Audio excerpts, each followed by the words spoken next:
Hello, guys. Today I'm going to talk to you about my journey with Linkin Park and how the band members such as Chester Bennington had a big impact on my life. And I feel like it's appropriate to do this because today it's the 1 year anniversary of Chester Bennington's death, and it's still hard to believe that he's gone. And I do still miss him for sure. But let's go ahead and dive into the journey. So it all started. Well, I did hear Numb on the radio, but the song that started things for me was the song From the Inside. I remember it was playing in the living room, and I was just really digging the riffs, and I was really digging the power that Chester had in his vocals. And I remember after the song was over, I went ahead and looked for the CD, and of course I downloaded the songs from the CD to iTunes. You just put it in the CD thing on the side of your computer or whatever, and you drag songs from the CD into your iTunes playlist or whatever. And I still use iTunes today. But anyways, yeah, Meteora. Still love that album today. Still my favorite. And I remember, of course, I checked out Hybrid Theory next, and then Minutes to Midnight. And all of this happened in 2007, 2008, somewhere in that area. And yeah, it was of course when they only had Hybrid Theory, Meteora, and Minutes to Midnight. And I still jam to those albums sometimes. And I'm still not sure what my favorite Linkin Park song is, but From the Inside will always be one of my personal favorites because of what it did to me as a young child. And yeah. So, and of course I did see the Transformers movie, and I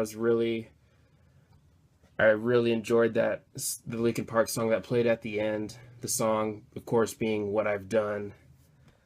And I remember playing that song on Guitar Hero World Tour. But yeah, of course, a few years later we had 1,000 Suns, which I remember being very disappointed in. But the album has grown on me, and there are some songs from the album that I do go back to, such as The Catalyst and Waiting for the End.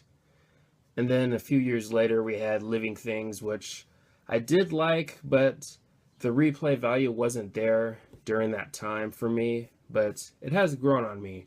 I mean, I don't go back to it a lot, but there are a few songs from the album that I do go back to, such as Burn It Down and Lies, Greed, and Misery. And then a few years later, we had The Hunting Party.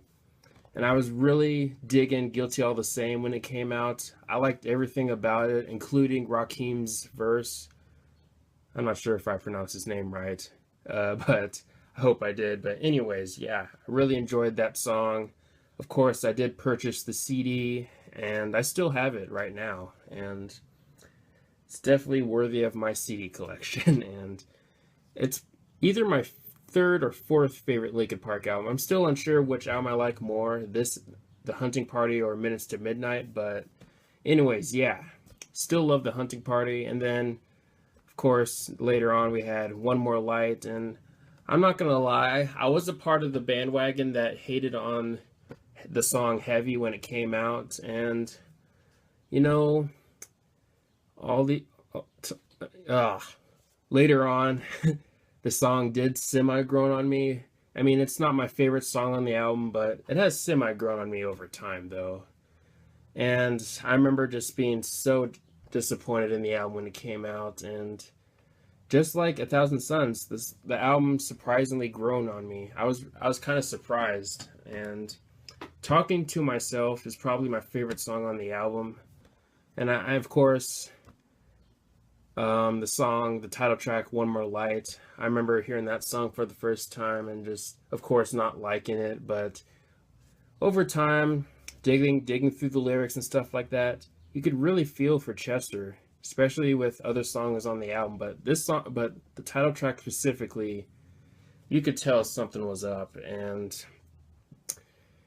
yeah, and I remember when he died, I was just really upset. So I remember I went home. When I got home from school, someone, I think it was my brother, he told me that Chester died, and I was like, what? And of course I had to look it up for myself, and I was just very upset because he had a really big impact on my childhood. And yeah, It's crazy how a year has gone by since his death, and I still miss him, and it's still hard to believe that he's gone. But that's my journey. Those are my thoughts. Sorry if I was too brief. If you have more questions about my journey, feel free to leave them in the comment section. And thanks for watching. Please leave a comment and a like.